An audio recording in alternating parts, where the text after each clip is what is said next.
नमस्कार दोस्तों, स्वागत है आपका स्टडी फॉर सिविल सर्विसेज में। वीडियो को पूरा देखिए। कोई भी आपका फीडबैक है, कोई सजेशन है, तुरंत वीडियो में कमेंट करके जरूर बताइए। अच्छा लगे तो वीडियो लाइक जरूर कर लीजिए और ऐसे वीडियो लगातार फ्री में पाने के लिए चैनल को तुरंत सब्सक्राइब कर लीजिए और बेल आइकन को जरूर टैप कर लीजिए ताकि आगे भी सारे वीडियो आपको मिलते रहे। यूट्यूब में फॉलो करते हैं तो प्लीज ये वाला फ्री टेलीग्राम चैनल जरूर ज्वाइन कर लीजिएगा। सारे नोटिफिकेशन, सारे अपडेट यहीं पे आते हैं, ध्यान रखिएगा। स्टडी फॉर सिविल सर्विसेज का कोई भी पेड ग्रुप अगर आपको ज्वाइन करना है तो सिर्फ 856480530969606089786445 यही नंबर है हमारे, सिर्फ जहां पे कॉल या व्हाट्सएप कर सकते हैं। इंस्टाग्राम पे हमारा पेज जरूर फॉलो कर लीजिएगा, स्टडी फॉर सिविल .सर्विसेज है। ट्विटर पे हमको जरूर फॉलो कर लीजिएगा, @study for civils है। नमस्कार दोस्तों, स्वागत करता हूं मैं आप सभी का आपके अपने channel study for civil services में। एक लेक्चर सीरीज़ हम आपके साथ चला रहे हैं जहां पे उत्तर प्रदेश पीसीएस के पुराने वर्षों के मेंस पेपर हम आपके साथ डिस्कस कर रहे थे। वर्ष 2018 से हमने ये जर्नी शुरू की थी। आज हम GS 4 के डिस्कशन से अपना लेक्चर शुरू करेंगे। शुरू करने से पहले मैं आपको बताना चाहूँगा दोस्तों, हमारे कुछ पेड ग्रुप्स भी चलते हैं। अगर आपको इनके बारे में कोई भी जानकारी चाहिए हो तो दिए गए 2 में से किसी भी नंबर पे आप हमसे संपर्क कर सकते हैं। तो दोस्तों, जो हमारा आज का पहला सवाल है वो है मूल्यों के बारे में। इसमें पूछा गया है मूल्य क्या हैं या फिर वैल्यूज़ क्या हैं, फिर उसके बाद उसके केंद्रीय तत्व क्या हैं उसके ऊपर आपको प्रकाश डालना है, यानी उनके सेंट्रल एलिमेंट्स के बारे में आपको बताना है। तो यहाँ पे जो कीवर्ड है क्वेश्चन में है वो थ्रो लाइट या फिर प्रकाश डालिए। भाई आप शुरू कैसे करेंगे? शुरू में आप इसकी जो क्वेश्चन का पहला भाग है उसको एड्रेस करेंगे। आप यहाँ पे वैल्यूज़ को डिफाइन करेंगे, यानी कि आप मूल्यों को परिभाषित करके अपना उत्तर शुरू कर सकते हैं। तो दोस्तों, जब आप परिभाषा लिखें तो यहाँ पे आप कह सकते हैं ये मूल्य क्या हैं, वो फंडामेंटल बिलीफ हैं, यानी आप क्या सोचते हैं, आपके मौलिक विचार हैं, आपके मौलिक विश्वास हैं। और ये ज़रूरी होते हैं एक अकेले व्यक्ति के लिए, एक इंडिविजुअल के लिए, एक ऑर्गेनाइजेशन के लिए और एक समुदाय के लिए भी। यह एक व्यक्ति को इसमें मदद करते हैं कि वो अपनी प्राथमिकता तय कर पाए कि उसको डिज़ायरेबल क्या है ये वो बताते हैं और नॉन डिज़ायरेबल क्या है वो बताते हैं, यानी आपको क्या वांछनीय है और क्या अवांछनीय है इसमें आपकी ये मदद करते हैं, आपकी प्राथमिकता तय करवाते हैं। हालांकि ये इस चीज़ को डिफाइन नहीं करते कि सही क्या है और गलत क्या है, क्योंकि ऐसा संभव है जो वैल्यूज़ एक व्यक्ति के लिए सही हो वही वैल्यू किसी और के लिए गलत हो। तो ये सही और गलत को डिफाइन नहीं करते, लेकिन आपकी खुद की क्या प्राथमिकता है इस चीज़ को ये तय करने में आपकी मदद करते हैं, जिससे कि आप बेहतर डिसीजन ले पाते हैं। आमतौर पर ये आपको यह डिटरमाइन करने में मदद करते हैं, यह खोजने में मदद करते हैं कि किस परिस्थिति में क्या एक्शन लेना सही रहेगा, कि एक पर्टिकुलर परिस्थिति में आपको क्या करना चाहिए और उस परिस्थिति के लिए क्या इम्पोर्टेंट है, आपके स्वयं के लिए क्या इम्पोर्टेंट है, आपकी क्या प्राथमिकता है। इन सभी को तय करने में मूल्य आपकी मदद करते हैं। तो इस प्रकार से आप थोड़ा सा बैकग्राउंड देके इस आंसर को स्टार्ट कर सकते हैं। फिर जो दूसरा भाग है आगे आप इसके ऊपर लिख सकते हैं। इसमें पूछा गया है सेंट्रल एलिमेंट्स क्या हैं। तो जो वैल्यू होती है अलग अलग प्रकार की होती है। इंडिविजुअल वैल्यू होती है। इंडिविजुअल वैल्यू मतलब एक व्यक्ति की वेलबींग की ओर ये फोकस करती है। इंडिविजुअल वैल्यूज़ में आ जाएगा सेल्फ रिस्पेक्ट, किसी व्यक्ति के लिए सेल्फ रिस्पेक्ट बहुत ज़रूरी होती है। उसके अलावा यहीं पे आ सकता है फ्रीडम या फिर आज़ादी। ये तो इंडिविजुअल वैल्यूज़ हो गई। ऐसी ही होती हैं सोशल वैल्यूज़ यानी सामाजिक मूल्य। इसमें बेसिकली इस चीज़ पे हम ध्यान देते हैं कि बाकियों के लिए क्या अच्छा है। इसमें हम लोग ध्यान देते हैं कि आपके स्वयं के लिए क्या अच्छा है, इसमें देखते हैं कि बाकियों के लिए क्या अच्छा है। अब देखिए, बाकियों के लिए क्या सामाजिक न्याय अच्छा हो सकता है। अगर समाज में न्याय रहेगा तो जो पिछड़े वर्ग हैं, जो कमज़ोर वर्ग हैं, उनका भी उत्थान हो पाएगा। उनको आगे मुख्य धारा में लाने की जो कोशिश चलती रही है उसको प्रोत्साहन मिलेगा, उसको एनकरेजमेंट मिलेगा। उसके अलावा दूसरों के लिए क्या सही है, नेशनल सिक्योरिटी बनी रहे, क्योंकि अगर नेशनल सिक्योरिटी बनी रही तो हम सभी जो इस देश में रह रहे हैं वो सुरक्षित रहेंगे। इसीलिए नेशनल सिक्योरिटी भी एक सोशल वैल्यू का एग्जाम्पल के तौर पे उभर के सामने आ सकती है। उसके अलावा भी अलग अलग प्रकार की वैल्यूज़ हो सकती हैं, जैसे कि कॉरपोरेट वैल्यूज़। कॉरपोरेट वैल्यूज़ में आप ये मेंशन कर सकते हैं कि किसी भी वर्क प्लेस में, कोई भी कार्यस्थल हो, उसमें आपको किस प्रकार की वैल्यूज़ रखनी चाहिए, यानी अपने टीममेट्स, अपने एम्प्लॉयज़, अपने कलीग्स से आप अच्छा व्यवहार रखें। उसके अलावा जो आपको काम दिया गया है अपने कार्य के प्रति आप डेडिकेटेड रहें, उसको समय पर पूरा करें। तो ये जो वैल्यूज़ हैं ये कॉरपोरेट वैल्यूज़ में आती हैं। अब देखिए, ये एक व्यक्ति की प्राथमिकता के अनुसार तय की जाती हैं। मान लीजिए वैल्यू तो ये कहती है कि भाई अपने कलीग से, अपने आसपास जो लोग मौजूद हैं उनसे मुझे अच्छा व्यवहार रखना चाहिए, लेकिन मेरी प्राथमिकता है कि भाई मैं कॉम्पिटिटिव नेचर का हूँ, मैं उन लोगों के साथ अच्छा व्यवहार नहीं करता, उनको नीचा दिखाने की कोशिश करता हूँ, तो उसमें मेरी वैल्यूज़ उस पर्टिकुलर कॉरपोरेशन के लिए अलग हो जाएंगी। तो इसीलिए ये वैल्यूज़ जो हैं ये नहीं बताएंगे आपको कि क्या सही है और क्या गलत है, लेकिन ये बताएंगे कि आपकी प्राथमिकता क्या है। अब अगर हमको यहाँ पे सीख लेनी हो कि भाई सही वैल्यूज़, तो हम लोग अपने पुराने माइथोलॉजी की तरफ जा सकते हैं। जैसे कि रामायण से हम सीख ले सकते हैं किस प्रकार बड़ों का आदर करना चाहिए, सम्मान करना चाहिए, मर्यादा में रह के सभी कार्य करने चाहिए, सही राह पर चलना चाहिए, किसी भी प्रकार से छल कपट नहीं करना चाहिए। वहीं पे गीता भी हमको कई सारे संदेश देती है, तो हम उससे भी वैल्यूज़ को सीख सकते हैं। तो ऐसे रियल लाइफ एग्जाम्पल से आप इस प्रकार के क्वेश्चन को अगर जोड़ेंगे तो इसमें आपको बेहतर मार्क्स मिल पाएंगे। अब दोस्तों हम लोग देखते हैं इसका उत्तर किस प्रकार हमने बनाया है। सबसे पहले मूल्य को परिभाषित किया है। वैल्यूज़ क्या हैं? फंडामेंटल बिलीफ हैं या फिर मौलिक विश्वास हैं किसी व्यक्ति के, समूह के या पूरी संस्था के, तीनों के लिए ही महत्वपूर्ण है। तो वैल्यूज़ का जो दायरा है वो बहुत बड़ा है। इसके अंदर इंडिविजुअल व्यक्ति भी आता है, कोई ऑर्गेनाइजेशन, कोई संस्था भी आती है और एक कम्युनिटी भी आती है जिसमें कई सारे लोग मौजूद हैं। उसके अलावा ये आपकी प्रेफरेंस, आपकी प्राथमिकता को दर्शाती है कि भाई क्या वांछनीय और क्या अवांछनीय है, और उस चीज़ को वो व्यक्ति किस प्रकार से देखता है, किस दृष्टिकोण से देखता है। अब जो वैल्यूज़ हैं वो सही और गलत में जो भेद है या फिर जो डिफ्रेंशिएशन है, डेफिनेशन है उसकी, या उनको परिभाषित नहीं करता। हालांकि बस ये दिखाता ये है कि आप इनमें से किसको मानते हैं और उस अनुसार उसी के ऊपर आपके डिसीजंस भी बेस्ड होते हैं। जो वैल्यूज़ होती हैं वो एक व्यक्ति में इतनी गहराई तक बसी होती हैं कि वह किसी भी परिस्थिति में इनसे समझौता नहीं करना चाहता। अगर कोई व्यक्ति सही मार्ग पे चलेगा, अगर मान लेते हैं उसके अंदर वैल्यू है कि वो ऑनेस्ट रहेगा, चाहे जो भी हो जाए, फिर उसके ऊपर कितने भी अलग अलग प्रकार के दबाव आ जाएं, लेकिन वो अपनी ऑनेस्टी को नहीं छोड़ेगा, भले ही खुद उसकी जान पे बनाए बात। तो जो वैल्यूज़ होती हैं एक व्यक्ति के इतनी अंदर तक ये बसी होती हैं उसके हृदय में कि वो उसको उसका रास्ता बदलने या भटकने से रोकती हैं। ये वह महत्वपूर्ण कारक है जिन पर एक व्यक्ति या एक संगठन विश्वास करता है और वह उनको बनाए रखता है। तो ये आपने उसके बारे में थोड़ी बात कर दी, आपने उसके डेफिनेशन दे दी। अब हम इसके दूसरे भाग पे चलते हैं। वैल्यू को अलग अलग तत्वों में विभाजित किया जा सकता है, जैसे कि व्यक्तिगत मूल्य, सांस्कृतिक मूल्य या फिर कॉरपोरेट मूल्य। तो यहाँ पे आप देखें इंडिविजुअल वैल्यूज़, कल्चरल वैल्यूज़ और कॉरपोरेट वैल्यूज़।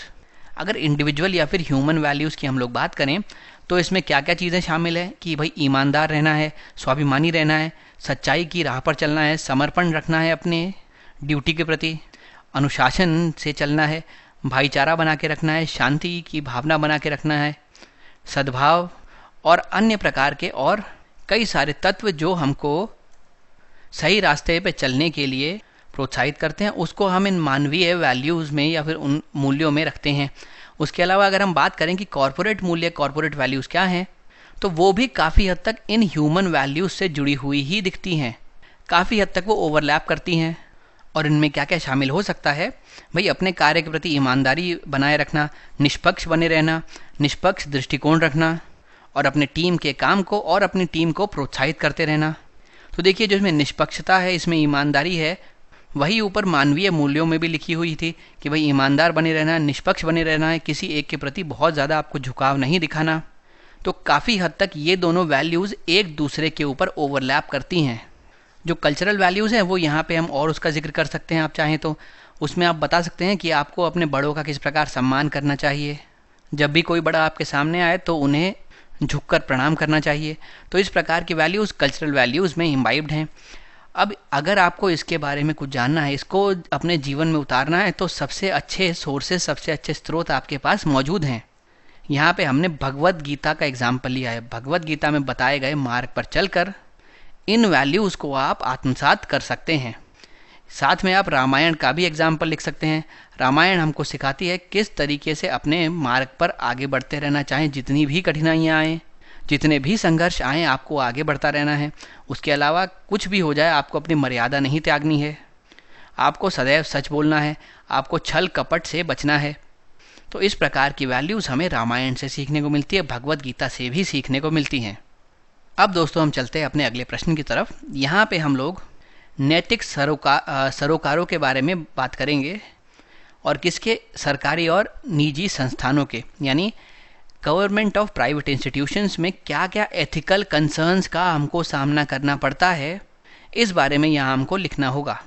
तो जो कीवर्ड है यहाँ लिखा हुआ है डिफाइन, या फिर हमको परिभाषित करना है।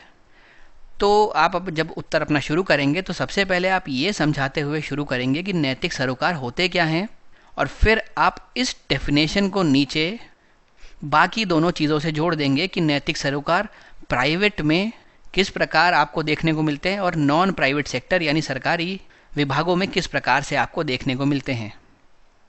अब दोस्तों हम देखते हैं इसका उत्तर हमने किस प्रकार बनाया है। देखिए, जैसे कि हमने बात की, सबसे पहले हम लोग ये बताते हुए शुरू करेंगे कि एथिकल कंसर्न्स होते क्या हैं। तो समझने के लिए देखिए, मान लेते हैं हम लोग यहाँ पे एक ऑर्गेनाइजेशन में हैं। ये ऑर्गेनाइजेशन या तो सरकारी हो सकती है या फिर प्राइवेट हो सकती है। पर अब एथिकल डायलेमा या फिर एथिकल कंसर्न्स को हम इस प्रकार परिभाषित कर सकते हैं कि मान लेते हैं इस पद पे रहते हुए आपके पास ये सभी ऑप्शंस मौजूद हैं। तो जब इन सभी ऑप्शंस में से आपको चुनने में समस्या हो रही हो, चूज करने में प्रॉब्लम हो रही हो, इसका मतलब आप नैतिक सरोकार की दुविधा से जूझ रहे हैं। ये सभी अवेलेबल ऑप्शंस में से चुनने में जो आपको मुश्किल आती है, जो कठिनाई आती है, उस प्रक्रिया के रूप में परिभाषित हो सकती है। भाई होगा ये कि देखिए, आप में जो मूल्य हैं, आप में जो वैल्यूज़ हैं और आपका जो भी एक्सपीरियंस रहा है, उसके अनुसार हम तो हमेशा सही चीज़ को प्राथमिकता देना चाहेंगे। लेकिन हो सकता है कुछ जो परिस्थिति हैं, जो प्रिवेलिंग सर्कमस्टांसेस हैं, वो इस हिसाब से चल रही हो कि आप अपने मूल्य के अनुसार सही चीज़ को प्राथमिकता ना दे पा रहे हों। तो यहाँ पे जो आपको कठिनाई आएगी चुनने में, उसी को आप नैतिक सरोकार की दुविधा के तौर पर पेश कर सकते हैं, उसको समझ सकते हैं। अब वही चीज़ हमने यहाँ पे लिखी है, एक डायलेमा है, एक दुविधा है, जो तब उत्पन्न होती है जब कोई व्यक्ति किसी सरकारी या निजी संस्थान में कार्यरत है और उपलब्ध विकल्पों में से चुनने में उसको कठिनाई का सामना करना पड़ रहा है। भाई होगा ये कि व्यक्ति जो है वो अपने मूल्यों, अपने एक्सपीरियंस के अनुसार सही विकल्प को ही प्राथमिकता देना चाहता है, लेकिन जो परिस्थितियां हैं वह उसको ये डिसीजन लेने से रोकती हैं, और फिर ये एथिकल कंसर्न्स आपके शुरू होते हैं। अब जैसे कि सवाल पूछता है, प्राइवेट ऑर्गेनाइजेशन और गवर्नमेंट ऑर्गेनाइजेशन में किस किस प्रकार के नैतिक सरोकारों का सामना करना पड़ता है। यहाँ पे हमने एक लिस्ट बनाई है, उसको हमें यहाँ समझ लेते हैं। सबसे पहले एक सरकारी संगठन की बात करते हैं। कोई ऐसा काम होगा जो आपको लग रहा होगा कि भाई कानून तो कह रहा है इस प्रकार से चलना है, लेकिन आपका स्वय विवेक कह रहा होगा कि यार ऐसे नहीं, एक्चुअली होना ये चाहिए। मान लीजिए कोई गरीब व्यक्ति है, उसको कहीं पे कोई अपना कार्य करवाना है, लेकिन जो कानून है, जो विधि है, वो तो यही कहती है कि आपकी फाइल पहले इस प्रकार से पूरे डिपार्टमेंट में घूमेगी, सबके साइन लेके आएगी, उसके बाद आपका ये कार्य हो पाएगा अगर सभी ने इसकी सहमति दे दी। अब इसमें बेचारे गरीब व्यक्ति का बहुत समय बर्बाद होगा, जिसकी वजह से वो इनकम अपनी जनरेट नहीं कर पाएगा। वो जो रोज़ की अपनी रोटी कमाता है, रोज़ का जो वेतन कमाता है, वो नहीं कमा पाएगा, जिसकी वजह से वो और परेशान होगा। तो आपका स्वय विवेक तो कहेगा कि भाई ये गरीब आदमी है, इसकी परिस्थिति देखते हुए जल्दी से इसका काम करा दिया जाए, लेकिन कानून कहता है कि इस तरीके से ही ये काम होगा। तो ऐसे में आपको इस प्रकार के डायलेमा का, इस कंसर्न का सामना करना पड़ता है। उसके बाद संगठन कई बार आपको कहता है कि किसी भी इंफॉर्मेशन की गोपनीयता बनाए रखिए, लेकिन आपको लगता है कि भाई पारदर्शिता तो होनी चाहिए जनता के पास, या जो भी लोग उस ऑर्गेनाइजेशन से जुड़े हुए हैं उनके पास ये अधिकार है कि वो है उससे जुड़ी हुई चीज़ों को देख सकें, तभी पारदर्शिता स्थापित हो पाएगी। लेकिन संगठन कहता है कि नहीं, हमको सीक्रेसी बनाए रखनी है। तो ये ट्रांसपेरेंसी और सीक्रेसी की जो जंग है, ये भी एक एथिकल कंसर्न के रूप में उभर के आती है। फिर कई बार हमको लगता है क्या हमारी पूरे समाज के प्रति जिम्मेदारी है, लेकिन वहीं पे दूसरी तरफ लगता है कि भाई संगठन के प्रति भी तो हमारी जिम्मेदारी है। तो यहाँ पे फिर एक डायलेमा आता है। मान लीजिए समाज के कल्याण के लिए आप कोई कार्य करना चाह रहे हैं, या फिर आपका संगठन इस प्रकार का कोई कार्य करना चाह रहा है जिससे किसी एक क्षेत्र के कई लोगों को नुकसान होगा। अब आपको मालूम है कि ऐसे जाएंगे तो नुकसान तो होगा, लेकिन अगर आप ऐसे गए तो आप अपनी संगठन के प्रति जिम्मेदारी नहीं निभाएंगे, और अगर आप संगठन के साथ गए, उसके अनुसार आपने कार्य किया, तो लोगों के कल्याण करने की जो आपकी मंशा है, जो आपकी सामाजिक जिम्मेदारी है, आप उसको नहीं निभा पाएंगे। तो ये भी एक कंसर्न, एक डायलेमा, एक दुविधा आपके मन में पैदा करेगा।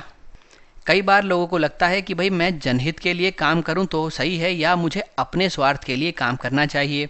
ये भी एक बहुत बड़ा डायलेमा होता है, क्योंकि अगर व्यक्ति जनहित में काम करता है तो आम तौर पर वो बाकी लोग जो सेल्फिश इंटरेस्ट या अपने स्वार्थ के लिए कार्य करते हैं उनकी नज़रों में बुरा बन जाता है। तो अगर आप जनहित में काम करेंगे तो आप अपने कलीग्स या फिर ऐसे व्यक्तियों की नज़रों में बुरा बन जाएंगे जो खुद के स्वार्थ के लिए काम करते हैं। फिर अगर आप स्वार्थ के लिए काम करेंगे तो आपके अंदर से वो आवाज़ आएगी, आपकी अंतरात्मा कहेगी कि भाई आप इस पद पे बैठे हैं जनहित के लिए काम करने में, क्योंकि आप समर्थ हैं। तो अगर आप जनहित के लिए काम नहीं कर पा रहे तो क्या आप अपनी ड्यूटी से जस्टिस कर रहे हैं, क्या आप सही कार्य कर रहे हैं? तो ये भी एक कंसर्न के तरीके से हमारे सामने उभर के आता है। एक है कि आजकल भ्रष्ट आचरण ज़्यादातर संगठनों में कहीं ना कहीं मौजूद है। तो आदमी या जो ऑफिसर है वो इस चिंता में रहता है कि क्या मैं दूसरों के तरीके से भ्रष्ट आचरण में लिप्त हो जाऊं, या फिर मैं जो मेरे मूल्य हैं निष्ठा, सत्यनिष्ठा, ईमानदारी, इनका पालन करूं। अब भाई अगर मैं इनका पालन करूंगा तो मेरे लिए आगे की राह मुश्किल होने वाली है, क्योंकि जो लोग भ्रष्ट हैं वो आसानी से मुझे आगे नहीं बढ़ने देंगे, और अगर मैं भ्रष्ट बन जाऊंगा तो मैं खुद से कैसे नज़रें मिला पाऊंगा। तो ये भी एक डायलेमा हो गया। उसके अलावा एक ये हो सकता है कि आप निर्धारित नियमों का पालन करें या फिर प्रचलित परंपराओं के अनुसार कार्य करें। कई बार परंपराएं अलग होती है और नियम अलग होते हैं, तो यहाँ पे भी व्यक्ति को बहुत दुविधा का सामना करना पड़ता है कि किसका पालन करने से मुझे सही रास्ता मिलेगा, किसका पालन करने से मेरे लिए सब कुछ सही होगा, और इसी में उसको फिर से दुविधा या फिर एथिकल कंसर्न्स का सामना करना पड़ता है। फिर अगर हम बात करें किसी प्राइवेट ऑर्गेनाइजेशन में क्या क्या एथिकल कंसर्न्स हो सकते हैं, क्या क्या नैतिक सरोकार हो सकते हैं, तो देखिए इसमें भी एक तो हो सकता है कि बहुसंख्यकों का कल्याण करना या फिर खुद के स्वार्थ के लिए कार्य करना। भाई मैं कोई ऐसा कार्य करूं जिससे मेरे पास बहुत सारा पैसा आ जाए, मेरी जेबें भर जाए, या फिर मैं कोई ऐसा कार्य करूं जिससे मेरे पास पैसा कम आए लेकिन काफ़ी लोगों का कल्याण हो जाए। तो ये जो चुनाव है ये बहुत मुश्किल होता है और इसीलिए हम इसको नैतिक सरोकार में रखते हैं। उसके अलावा भाई आजकल जो है डेडलाइन पे बहुत ज़्यादा फोकस किया जाता है कि आप इस डेडलाइन तक ये काम दे दीजिए, इस तक ये आप कम कर दीजिए। तो ऐसी परिस्थिति में आदमी के समक्ष एक दुविधा उत्पन्न होती है कि मैं क्वालिटी काम करूं कि मैं गुणवत्ता पे ध्यान दूं, या फिर इस डेडलाइन के चक्कर में मैं मात्र बस पेजेस भर दूं, मैं काम करके दे दूं। तो ये जो कंसर्न है ये फिर आपको बहुत परेशान करता है, क्योंकि अगर सिर्फ आप पेजेस भर के दे देंगे तो आपके अंदर जो क्षमता है या फिर आपकी अंतरात्मा कहेगी कि कहीं तो कुछ कमी छोड़ दी, क्योंकि आपको मालूम है आप क्वालिटी वर्क कर सकते थे, आप बहुत कुछ अच्छा कर सकते थे, लेकिन डेडलाइन के चक्कर में आपने अपनी क्वालिटी पे कॉम्प्रोमाइज़ कर लिया। तो ये भी एक एथिकल कंसर्न के तौर पे सामने उभर के आता है। उसके अलावा जैसे हमने पिछले अपने सरकारी ऑर्गेनाइजेशन में देखा था, यहाँ पे भी संगठन के लिए मैं कार्य करूँ या फिर समाज के व्यापक हित में मैं कार्य करूँ, ये फिर दुविधा उत्पन्न कराता है एक व्यक्ति के मन में। उसके अलावा कई बार देखा गया है कि कई संगठन जो है वो सब स्टैंडर्ड प्रोडक्ट बनाते हैं, यानी अच्छी क्वालिटी के प्रोडक्ट नहीं बनाते, जिसकी वजह से कंज्यूमर जो है बीमार पड़ सकता है या फिर उसको किसी प्रकार का नुकसान हो सकता है। अब बात यह है कि अगर आप उस किसी कंपनी या ऐसी ऑर्गेनाइजेशन के एम्प्लॉय हैं तो आपके मन में चिंता बनी रहेगी, क्या मैं संगठन के इस कार्य में उसका साथ दूं या फिर मैं उपभोक्ता के कल्याण के बारे में सोचूं, उसको सबसे बेहतर सर्विस मिल पाए इस बारे में सोचूं। तो ये जो कंसर्न है, ये दुविधा है, फिर से ये हम नैतिक सरोकार में शामिल करते हैं। अब दोस्तों हम लोग अपने अगले प्रश्न की तरफ बढ़ते हैं। यहाँ पे सत्यनिष्ठा का जो सिद्धांत है का दार्शनिक जो है वह प्रशासन में किस तरीके से काम आता है या फिर प्रशासन में उसका आधार क्या है, इसके बारे में आपको आलोचनात्मक विवेचना करनी है, यानी कि क्रिटिकली डिस्कस करना है। दोस्तों क्योंकि इसमें क्रिटिकली डिस्कस करने को कहा गया है तो आपको दो भाग इसमें लिखने होंगे कि अगर एडमिनिस्ट्रेशन में या फिर गवर्नेंस में या फिर प्रशासन में प्रोबिटी नहीं होगी तो क्या क्या हो सकता है, और अगर प्रोबिटी होगी तो ये संभावित है। तो इस प्रकार से आपको इसका उत्तर देना होगा। सबसे पहले आप शुरुआत कर सकते हैं ये समझाते हुए कि प्रोबिटी या फिर सत्यनिष्ठा आखिर होती क्या है और शासन में सत्यनिष्ठा का क्या महत्व है और उसकी क्या प्रकृति है। इस प्रकार आप इंट्रोडक्शन देके एक भूमिका बना सकते हैं। फिर उसके आगे आपको ये बताना पड़ेगा कि गवर्नेंस या फिर शासन में सत्यनिष्ठा के क्या पॉजिटिव और क्या नेगेटिव इम्पैक्ट्स हो सकते हैं, क्या सकारात्मक क्या नकारात्मक प्रभाव आपको देखने को मिल सकते हैं। अब दोस्तों हम लोग अगर प्रोबिटी की बात करें तो प्रोबिटी से हमारा तात्पर्य है कि भाई आपके जो नैतिक सिद्धांत है वो स्ट्रांग है और इन नैतिक सिद्धांतों का आप पूरी सख्ती से पालन करते हैं। अगर आप अपने नैतिक सिद्धांतों का सख्ती से पालन करेंगे तो आप एक एथिकल फॉर्म ऑफ गवर्नेंस की तरफ बढ़ेंगे, ऐसे प्रशासन की तरफ बढ़ेंगे जो मूल्यों पर आधारित होगा, उसके अलावा जो पारदर्शी होगा, जो ट्रांसपेरेंट होगा। अब अगर मैं बात करूँ इन नैतिक सिद्धांतों में क्या हो सकता है, तो हो सकती है ईमानदारी, उसके अलावा सत्यनिष्ठा, उसके अलावा निष्पक्षता, उसके अलावा पारदर्शिता। इसी प्रकार से आप यहाँ पे काफ़ी सारे सिद्धांतों की चर्चा कर सकते हैं। फिर आगे जाके आप बताएं कि अगर प्रशासन में ये प्रोबिटी या फिर सत्यनिष्ठा नहीं होगी तो नेगेटिव क्या हो सकते हैं।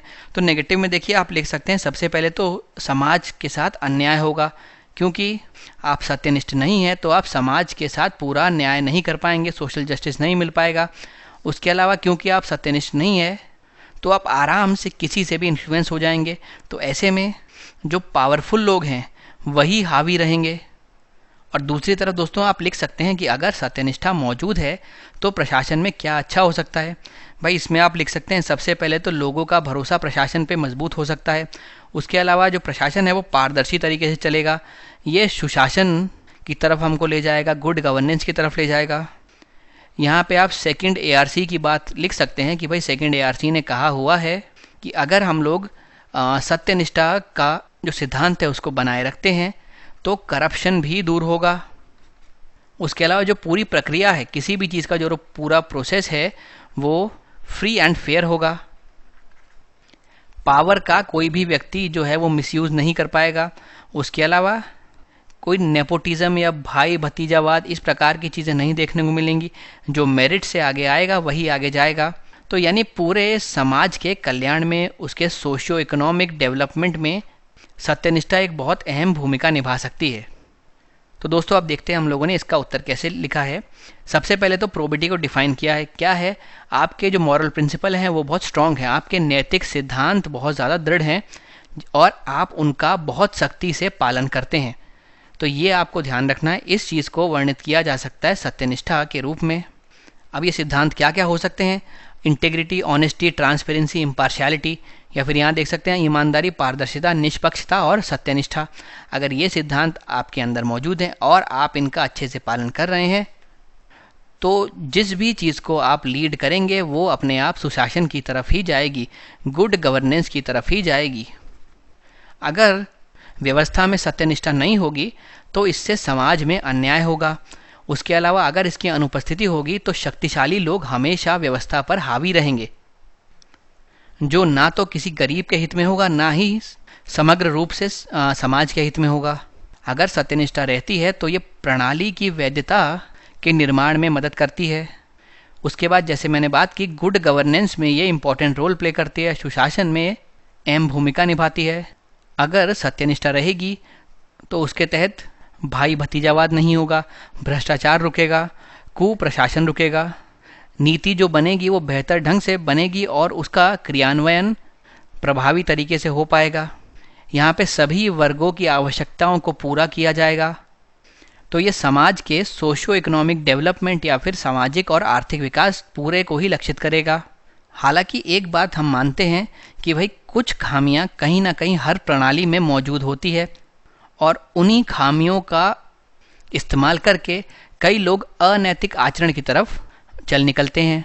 लेकिन अगर आप सत्यनिष्ठ हैं, अगर सत्यनिष्ठा आपने अपनाई हुई है तो इस प्रकार की चुनौती से लड़ने में सत्यनिष्ठा आपकी मदद कर सकती है और इन कमियों को कुछ हद तक ज़रूर ये दूर कर सकती है। अगर हम लोग सुशासन की बात करते हैं तो इसका जो आधार है वो कुछ घटकों पे डिपेंड करता है, जैसे कि जवाबदेही, जैसे कि खुलापन या फिर ओपननेस ऑफ द गवर्नमेंट। साथ ही सरकार की प्रोबिटी, ईमानदारी या सत्यनिष्ठा पर भी यह निर्भर करता है। हमने देखा अगर प्रोबिटी मौजूद होती है तो सुशासन इस्टेब्लिश करने में ज़्यादा समस्याएं नहीं आती। उसके अलावा ये इस बात को सुनिश्चित करता है कि कानून सरकार में समान रूप से लागू हों, यानी सब पे जो लॉ है वो इक्वली अप्लाई हों। ऐसा ना हो कोई व्यक्ति है जो अमीर है, जो पावरफुल है, उस पर लॉ नहीं लग रहा और जो गरीब व्यक्ति है वो लॉ उसी पे लग रहे हैं। ऐसा नहीं होना चाहिए और अगर प्रोबिटी है तो ऐसा होने भी नहीं देगी वो।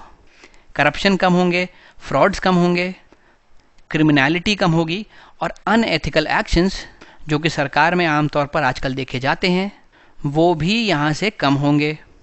ये जो सत्यनिष्ठा है जनहित की गारंटी देता है और इसके परिणाम स्वरूप किसी भी नीति को सफलतापूर्वक लागू किया जा सकता है।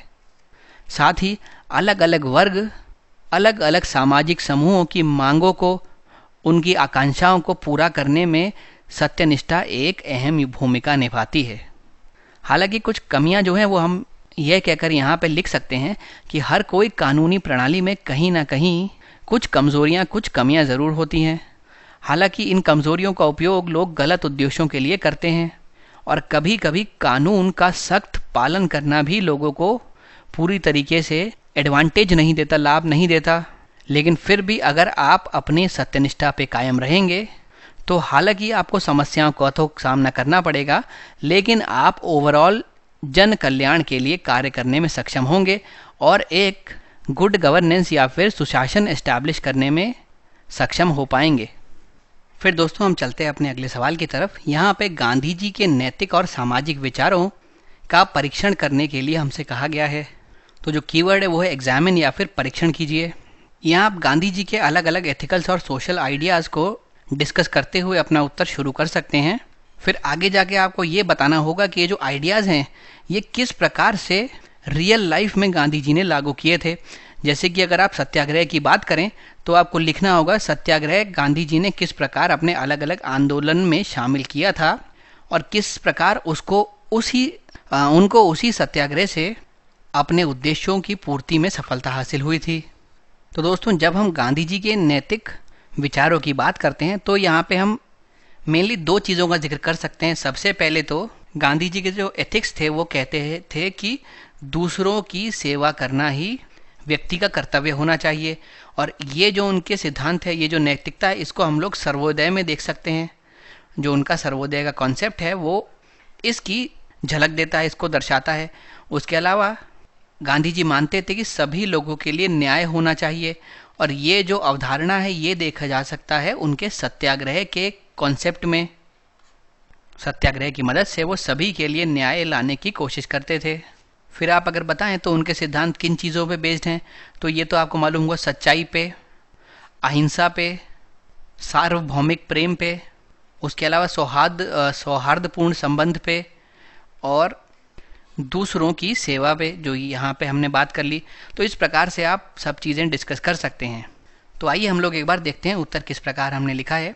देखिए सबसे पहले हमने गांधी जी के बारे में बताया है कि वो एक महान समाज सुधारक थे और दार्शनिक भी रहे हैं।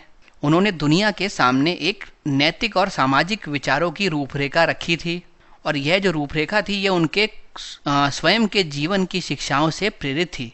जो गांधी जी की नैतिकता का सिद्धांत है, जो उसकी जड़ है, वो दो चीज़ों से मेनली आती है। एक तो है दूसरों की सेवा करना, जो कि आपको मालूम है सर्वोदय की अवधारणा है, और दूसरी है सभी के लिए न्याय हासिल करना या उसके लिए एकजुट होकर कार्य करना।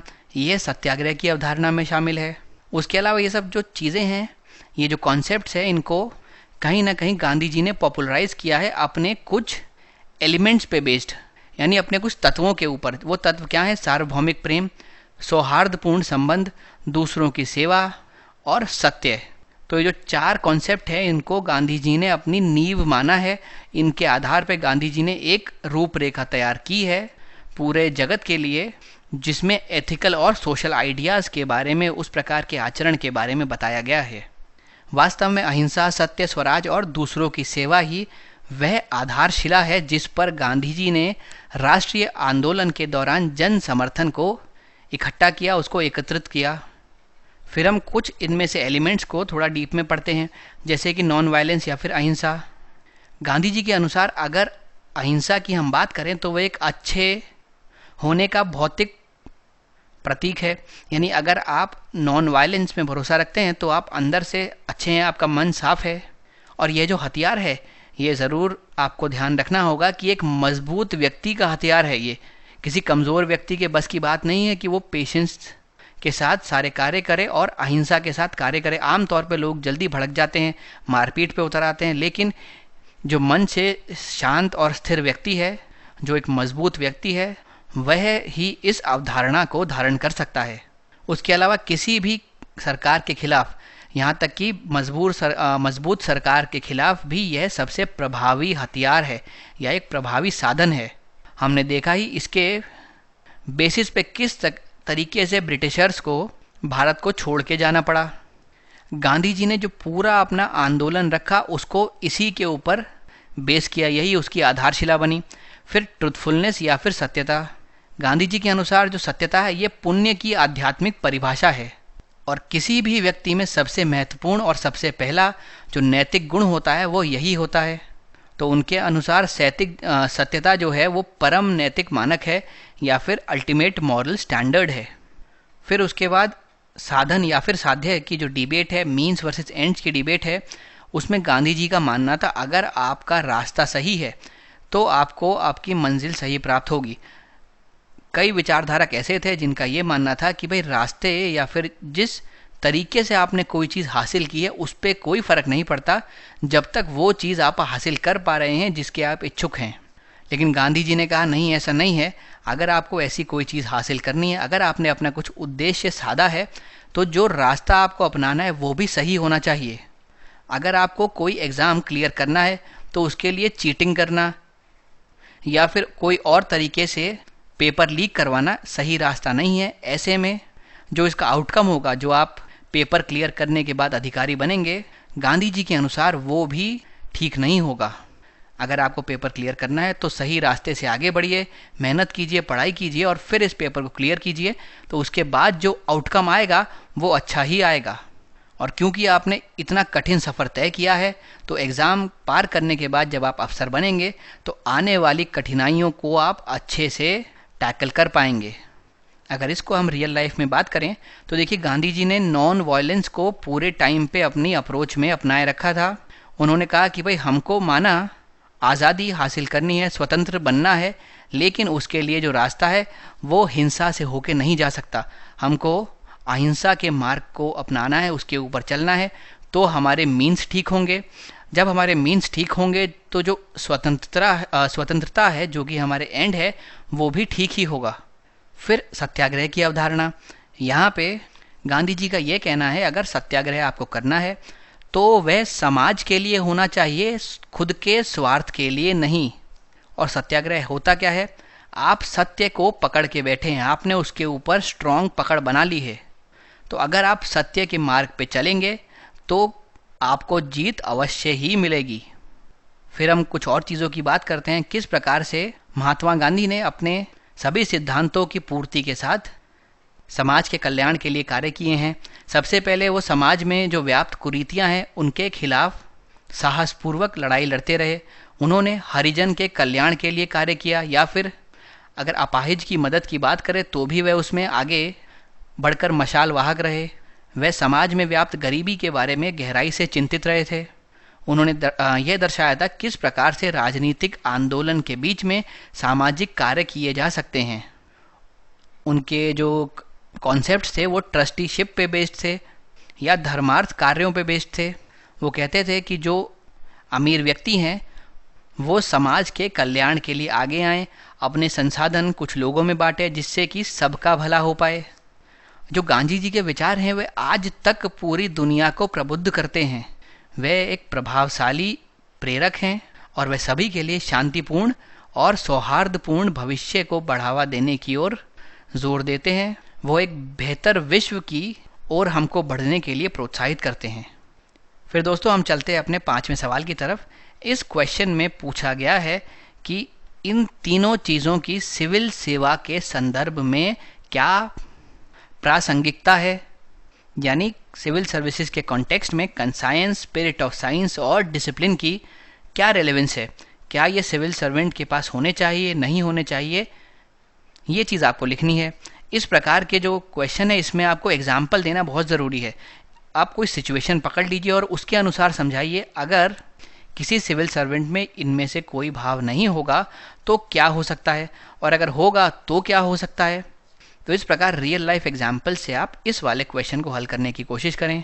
यहाँ पे जो कीवर्ड है, जो मुख्य शब्द है वो है मूल्यांकन।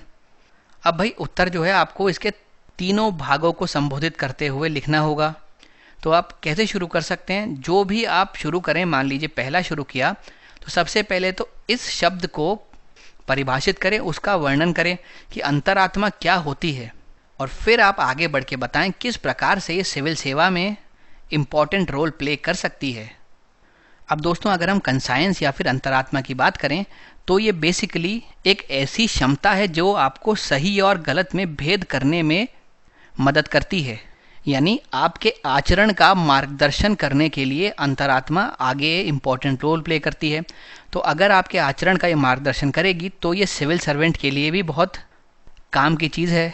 क्यों? क्योंकि ये एक सिविल सर्वेंट को एथिकली गाइड कर सकती है कि आपको आगे क्या करना चाहिए, आपको विकट परिस्थितियों में किस प्रकार से फैसला लेना चाहिए, और उसी आधार पे एक सिविल सर्वेंट या फिर एक लोक सेवक इमोशनली इंटेलिजेंट डिसीजन ले सकता है। यानी अपने इमोशंस में ना बहकर और बिल्कुल भावनाहीन भी ना होकर वो इमोशनली इंटेलिजेंट डिसीजन ले सकता है। और इसके लिए जो मेन रिस्पॉन्सिबल एलिमेंट है वो है अंतरात्मा या फिर कंसायंस। अब जैसे कोई भी, मान लीजिए रिच वर्सेस पुअर की डिबेट है कि भाई हमको अमीरों का साथ देना चाहिए, गरीबों का साथ देना चाहिए, तो अगर एक सिविल सर्वेंट अपनी अंतरात्मा की बात सुनेगा तो वो समझ पाएगा कि ये जो प्रोजेक्ट है या ये जो कार्य है इसमें अमीर की भलाई है या गरीब की भलाई है। और अगर गरीब की भलाई है तो अमीर का कुछ नुकसान तो नहीं हो रहा, और उसके अलावा कितने लोगों की भलाई कर रहा है ये प्रोजेक्ट। कहीं ऐसा ना हो कि अकेले एक अमीर आदमी की भलाई करने के चक्कर में लाखों गरीबों के साथ अन्याय कर दे ये। तो जो अंतरात्मा है वो बेसिकली एक सिविल सर्वेंट को इस प्रकार के डिसीजन लेने में मदद करती है। उसके अलावा वो उसको शक्ति, उसको करेज प्रदान करती है कि वो सही डिसीजन ले पाए।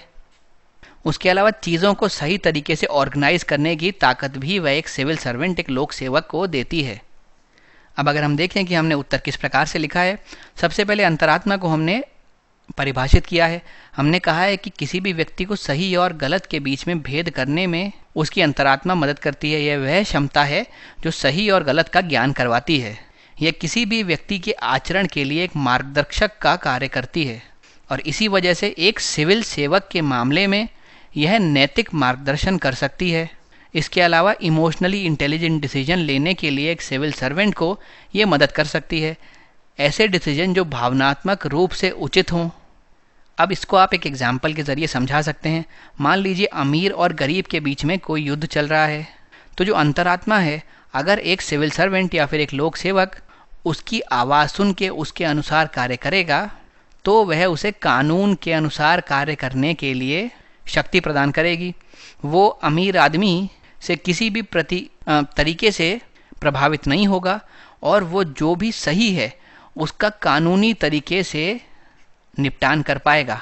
उसके अलावा ये एक सिविल सेवक को चीज़ों को बेहतर तरीके से व्यवस्थित करने में मदद करती है। इसकी वजह से वही लोक सेवक जन कल्याण का कार्य कर सकता है, ऐसा कार्य कर सकता है जिसमें बहुमत का कल्याण हो। तो इस प्रकार का कार्य करने के लिए एक व्यक्ति को साहस की ज़रूरत होती है, और अंतरात्मा की अगर आवाज़ सुन के कोई सिविल सेवक इस प्रकार का कार्य करेगा तो वह साहस उसको मिलेगा। यानी ये अंतरात्मा उसको साहस भी प्रदान करती है। फिर हम चलते हैं दूसरे पॉइंट पे। इसमें स्पिरिट ऑफ सर्विस या फिर सेवा भाव के बारे में पूछा गया है। तो ये जो सेवा भाव है या फिर स्पिरिट ऑफ सर्विस है, ये बेसिकली किसी भी व्यक्ति को अपनी ड्यूटी या फिर सर्विस के प्रति पूरा डेडिकेटेड रहने में सक्षम बनाती है, पूरा कमिटेड रहने में सक्षम बनाती है।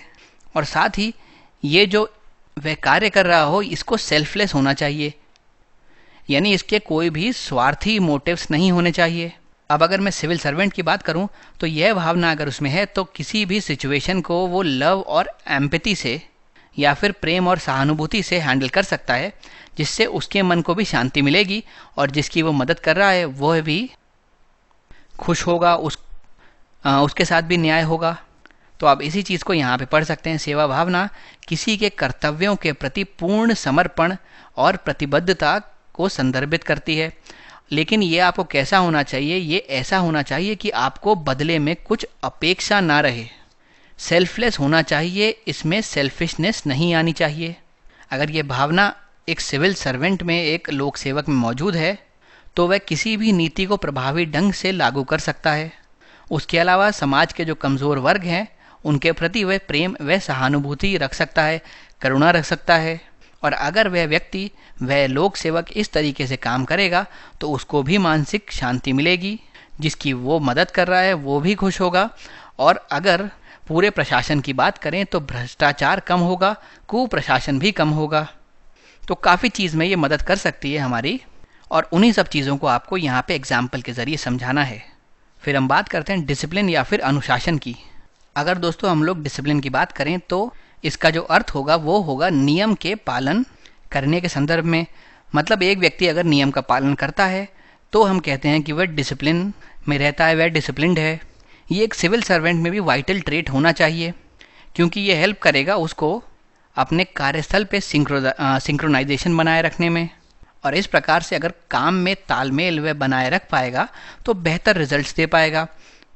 भाई एक लोक सेवक को आमतौर पर अपने कार्यों के लिए जवाबदेह होना पड़ता है, तो अगर वह सही काम करेगा, अनुशासन में काम करेगा, तो जो प्रशासन में चीज़ों में देरी होती है, जो डिलेज कहीं ना कहीं प्रशासन का एक अभिन्न अंग बन चुके हैं, वह समाप्त हो सकते हैं। पूरा प्रशासन एक व्यवस्थित तरीके से चल सकता है, समय पे सभी कार्य हो सकते हैं। इम्प्लीमेंटेशन में जो देरी होती है उसको कम करने में ये काफ़ी मदद कर सकता है। इसीलिए अनुशासन एक सिविल सेवक को अपने जीवन को संतुलित बनाने का एक तरीका प्रदान करता है, और इसीलिए वह उसके लिए बहुत महत्वपूर्ण है। फिर दोस्तों हम चलते हैं अपने छठे क्वेश्चन की तरफ। यहाँ पे सहिष्णुता और करुणा के बारे में पूछा गया है। यहाँ पे एक स्टेटमेंट दिया है। स्टेटमेंट कह रहा है कि लोक सेवा की पहचान समाज के कमज़ोर वर्ग के प्रति सहिष्णुता और करुणा पर आधारित होती है। तो इन दोनों मूल्यों की आपको व्याख्या करनी है। यहाँ जो शब्द है वो है व्याख्या करें, यानी फिर एक्सप्लेन। तो 3 आप अगर पकड़ेंगे शब्द मेन हैं आपके क्वेश्चन में, एक तो पब्लिक सर्विस, उसके अलावा एक टॉलरेंस और एक कंपैशन। तो सबसे पहले हम इन तीनों शब्दों को पकड़कर इनको समझाएंगे कि ये होते क्या हैं। फिर हम एग्जाम्पल्स लेके ये बताएंगे कि टॉलरेंस और कंपैशन किस तरीके से weaker section of the society के उत्थान के लिए इस्तेमाल किए जा सकते हैं, कैसे इसको पब्लिक सर्विसेज में प्रेजेंट होना चाहिए। तो देखिए दोस्तों, पब्लिक सर्विस है, इसमें कुछ एक स्टैंडर्ड्स की ज़रूरत होती है, तभी वो लोग और जनता की सही ढंग से सेवा कर पाएगी। भाई इसमें 2 तो बहुत इंपॉर्टेंट एलिमेंट्स है, टॉलरेंस और कंपैशन। टॉलरेंस हमें मदद करता है विचारों के अंतर की रिस्पेक्ट करने में। मान लेते हैं 2 व्यक्ति हैं, दोनों व्यक्ति अलग अलग विचार रखते हैं किसी एक पर्टिकुलर टॉपिक पे। मान लेते हैं कोई क्रिकेटर है, कोई ये व्यक्ति सचिन तेंदुलकर को पसंद नहीं करता, ये व्यक्ति सचिन तेंदुलकर को पसंद करता है। तो दोनों के विचारों में अंतर है, लेकिन अगर टॉलरेंस है तो दोनों एक दूसरे के विचारों की रिस्पेक्ट करेंगे, उसको आदर देंगे, जिसके कारण समाज में अलग अलग जो व्यूज़ हैं उनकी बेहतर एक्सेप्टेंस आ पाएगी। और इंडिया जहाँ पे इतने सारे कल्चर्स, इतने सारे रिलीजन, इतनी सारी भाषाएं एक साथ एक ही जगह पर रहती हैं, टॉलरेंस की बहुत ज़रूरत है। अगर आप मोटे मोटे तौर पे कहें तो आप ये कह सकते हैं कि जो भारत है वो सहिष्णुता पे ही टिका हुआ है, वरना अगर भारत में सहिष्णुता नहीं होगी तो ये सब अलग अलग छोटे छोटे जो सेगमेंट्स हैं वो आपस में एक दूसरे के साथ लड़ने लगेंगे। हर व्यक्ति को यही लगेगा जो मेरा विचार है वही सर्वोपरि है, वही सबसे बेहतर है, वही बेस्ट है, और जो बाकी लोगों के विचार हैं वह उनको अनदेखा कर देगा। इसकी वजह से समाज में भेदभाव बढ़ेंगे। लेकिन टॉलरेंस हमारी मदद करता है समाज में यूनिटी बनाए रखने में। जब हम लोग अलग अलग विचारों की इज्जत करते हैं, उनकी रिस्पेक्ट करते हैं और उन सभी को एक्सेप्ट करते हैं, यानी डिफरेंस ऑफ ओपिनियन एग्जिस्ट कर सकता है, इस बात को हम एक्नॉलेज करते हैं। अब अगर कंपैशन की बात करें दोस्तों, तो यहाँ पे ये सहानुभूति से संबंधित है। जब कोई व्यक्ति किसी के प्रति सहानुभूति रखता है तो वह उसकी समस्याओं को समझ पाता है और उसका बेहतर समाधान निकाल पाता है। एक सिविल सर्वेंट के लिए तो बहुत ज़रूरी है। अगर एक सिविल सर्वेंट जो भी वल्नरेबल ग्रुप हैं, जो पिछड़े वर्ग हैं, जो कमज़ोर वर्ग हैं, उनकी समस्याओं को समझ पाएगा, अगर उसमें कंपैशन होगा तो वह नीति बनाने को इस प्रकार से प्रभावित करेगा कि वह नीति इन सेक्शंस को बेहतर ढंग से टारगेट कर पाए। इनकी समस्याओं को वो सिविल सर्वेंट, वो लोक सेवक बेहतर तरीके से सुलझा पाएगा। तो दोस्तों अब हम देखते हैं यहाँ पे हमने किस प्रकार से उत्तर दिया है। पब्लिक सर्विस में क्या क्या इन्वॉल्व है, सबसे पहले हम ये बताते हुए शुरू करेंगे। भाई सेवाएं प्रदान करनी होती है किसी भी पब्लिक सर्विस को, लेकिन ये सेवाएं प्रदान करते हुए अगर वह समाज के सबसे कमज़ोर सदस्यों के हितों की रक्षा करे, ईमानदारी बरते, निष्पक्ष रहे और लोकतांत्रिक आदर्शों को फॉलो करे, तो वह सही ढंग से सार्वजनिक सेवा कहलाएगी। यानी ये सब जो मानक हैं ये इसके अंदर इंक्लूडेड होते हैं। फिर हम लोग करुणा के बारे में बात करते हैं। करुणा क्या है? दूसरों की पीड़ा को समझना, उनके प्रति सहानुभूति रखना। और सहनशीलता क्या है या फिर सहिष्णुता क्या है? ये विचारों में जो अंतर है उसका सम्मान करना। अब अगर मैं बात करूं तो भारत जैसे एक ऐसे देश में जहां पे संस्कृति की हमको विविधता देखने को मिलती है, ये गुण बहुत ज़रूरी है, बहुत महत्वपूर्ण है, और तभी यह देश में एक एकजुटता, एक जुड़ाव स्थापित कर पाएगा। तो यहाँ पे पहले बताया हमने पब्लिक सर्विस में आखिर होना क्या चाहिए, फिर बताया कंपैशन क्या होता है, फिर बताया टॉलरेंस क्या होता है, और फिर बताया टॉलरेंस भारत के लिए ज़रूरी क्यों है। देखिए, अगर एक सिविल सर्वेंट या लोक सेवक में करुणा का गुण होता है तो वह कमज़ोर वर्ग के ज़रूरतों को समझ पाएगा, वंचित वर्गों की समस्याओं को समझ पाएगा और उसको बेहतर तरीके से सुलझा पाएगा। इससे उपयोगितावाद के सिद्धांत को बेहतर अर्थों में पालन करने में मदद मिल सकती है। साथ ही यह लोक सेवक को इसमें मदद करती है कि वह दूसरों की खुशियों को अपनी खुशी से पहले रख के सभी कार्य कर सके। अगर करुणा का गुण किसी व्यक्ति में है तो सहायता के सिद्धांत को बेहतर तरीके से वो समझ पाएगा, उसका बेहतर ढंग से पालन कर पाएगा। तो यहाँ पे कंपैशन की हमने बात की, पब्लिक सर्वेंट में किस तरीके से वो इम्पॉर्टेंट है।